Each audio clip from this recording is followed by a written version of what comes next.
பிரிக்ஸோட meeting செப்டம்பர்ல இந்தியாவில் நடக்குது.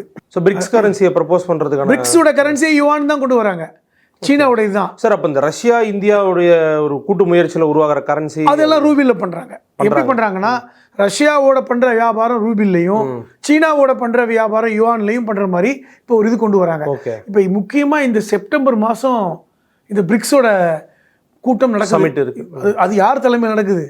நம்ம பிரதமர் தலைமையில் நடக்குது. இது ஒரு பெரிய இதுதான். இப்போ எல்லா தலைவரும் வருவாங்க. யார் வருவாங்க?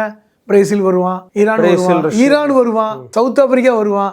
ஏற்கனவே சவுத் ஆப்பிரிக்கா மேலே கடுமையான கோபத்தில் இருக்காப்புல ட்ரம்ப்.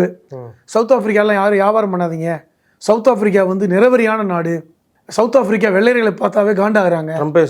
ட்ரம்பே சொல்றாரு அங்கே யாரும் வெள்ளையர்கள் போக வேண்டாம். ஒரு காலத்தில் அவங்கள தான் சொன்னாங்க சார். நான் கூட நீங்க சொல்றீங்க அப்பர்தைடு தான் அவர் சொல்றாரு நினைச்சா வெள்ளையர்களுக்கு மாற்றி சொல்றாரு.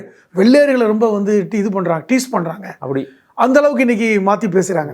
அப்போ இப்போ இவர்கள்லாம் சேர்ந்த பிரிக்ஸ்ன்னு இருக்காங்க. பிரேசில் அதிபர் ஏற்கனவே சொல்லியிருக்காரு, என்ன சொன்னார்? ஏன்னா தினம் நர்மா மிஸ்ஸஸ் சாப்பிட்ற வேலை தான் நெத்தன்யாஹூ பண்ணுவார். அப்போ இந்த பிரிக்ஸில் இருக்க எல்லாருமே கடும் கோபத்தில் இருக்காங்க இவங்க மேலே.